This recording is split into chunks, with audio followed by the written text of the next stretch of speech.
News, सच जरूरी है।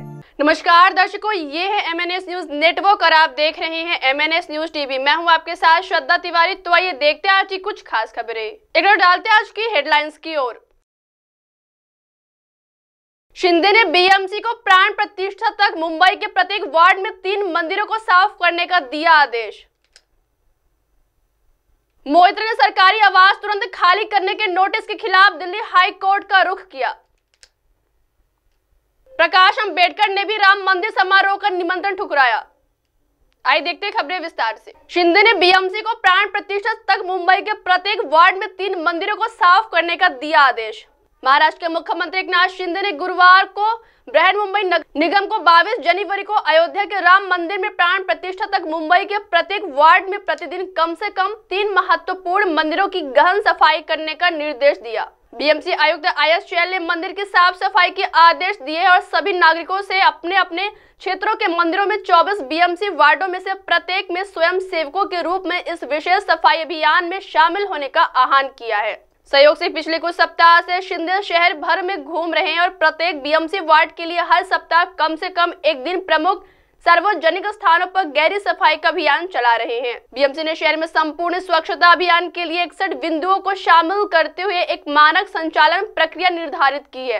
अभियान की सफलता को देखते हुए सीएम ने, जो इस समय स्विट्जरलैंड के दावोस में है, यह भी निर्देश दिया है कि महाराष्ट्र के सभी जिलों, नागरिक निकायों और अनुस्थानीय स्व सरकारी निकायों में महा स्वच्छता अभियान लागू किया जाना चाहिए। मुंबई में स्थानीय स्तर पर प्रत्येक वार्ड में 3 प्रमुख मंदिरों का चयन किया जाएगा और फिर मंदिर अधिकारियों को स्थानीय आबादी को भागीदारी साथ वहां गहन सफाई अभियान चलाया जाएगा। आइए बढ़ते अगली खबर की ओर। मोहित्र ने सरकारी आवास तुरंत खाली करने के नोटिस के खिलाफ दिल्ली हाई कोर्ट का रुख किया। तृणमूल कांग्रेस नेता महुआ मोहित्र ने गुरुवार को दिल्ली उच्च न्यायालय में याचिका दायर कर सरकारी बंगला खाली करने के संपदा निदेशालय के नोटिस को चुनौती दी। मोहित्र ने पिछले साल दिसंबर में अदालत का रुख किया था और संपदा निदेशालय के उस आदेश को चुनौती दी थी जिसमें उनके सरकारी आवास को रद्द करने उन्हें 7 जनवरी 2024 तक बंगला खाली करने का निर्देश दिया गया था। न्यायमूर्ति सुब्रमण्यम प्रसाद ने 4 जनवरी 2024 को मोहित्र को सरकार द्वारा आवंटित आवास पर कब्जा जारी रखने की अनुमति के लिए संपदा निदेशालय से संपर्क करने के लिए कहा था। उन्होंने कहा था कि नियम में अधिकारियों को असाधारण परिस्थितियों में निवासियों के लिए अस्थायी रूप से ज्यादा समय तक रहने की अनुमति का प्रावधान है। कथित अनैतिक आचरण के लिए 8 दिसंबर को लोकसभा से निष्कासित मोहित्र ने निष्कासन को सुप्रीम कोर्ट में चुनौती दी है, चूंकि मोहित्र को संभावित निष्कासन का सामना करना पड़ रहा है। याचिका में 2024 के चुनावों के लिए लोकसभा उम्मीदवार के रूप में उनके कर्तव्यों पर जोर दिया गया है। कहा गया है कि आवास बदलने से चुनावी मौसम में घटकों और साथ ही राजनेताओं के साथ जुड़ने में उनकी भूमिका में बाधा आ सकती है। आइए बढ़ते अगली खबर की ओर। प्रकाश अंबेडकर ने भी राम मंदिर समारोह निमंत्रण ठुकराया, शरद पवार भी नहीं जाएंगे। वंचित बहुजन अघाड़ी के अध्यक्ष प्रकाश अंबेडकर ने बीते बुधवार को 22 जनवरी को अयोध्या में नए राम मंदिर के प्राण प्रतिष्ठा समारोह के लिए राम मंदिर ट्रस्ट के निमंत्रण को अस्वीकार कर दिया। अंबेडकर के अलावा इस निमंत्रण को अस्वीकार करने वाले विपक्षी दलों के नेताओं की सूची में राष्ट्रवादी कांग्रेस पार्टी के प्रमुख शरद पवार भी शामिल हो गए हैं।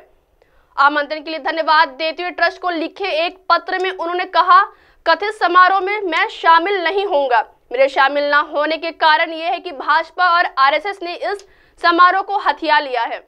एक धार्मिक समारोह चुनावी फायदे के लिए राजनीति अभियान बन गया है। हिंदी में लिखे इस पत्र को उन्होंने सोशल साइट X पर साझा किया।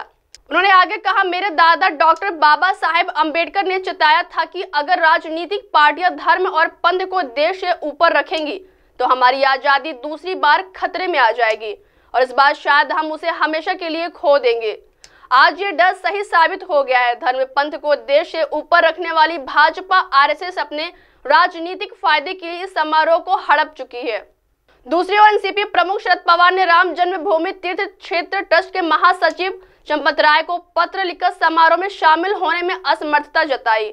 अन्य विपक्षी नेताओं की तरह भाजपा और RSS द्वारा कार्यक्रम के राजनीतिकरण का जिक्र किया बिना पवार ने कहा कि वह दर्शन करने के लिए बाद की तारीख में अयोध्या जाएंगे। अब आप हमारे चैनल को आपके मोबाइल पर भी देख सकते हैं। मोबाइल ऐप पर देखने के लिए प्ले स्टोर से MNS news TV app download करें। इंस्टा, हाइक, ट्विटर, कुक, फेसबुक के सोशल मीडिया प्लेटफॉर्म पर हमारा चैनल उपलब्ध है। आप इस यूट्यूब पर भी देख सकते हैं, आप इसे लाइव भी देख सकते हैं www.mnsnewstv.com पर। अब वक्त हो चला है दर्शकों ब्रेक का। ब्रेक से लौटने के बाद देखिएगा देश और दुनिया की तमाम बड़ी खबरें। बने रहिए MNS न्यूज टीवी पर। नमस्कार।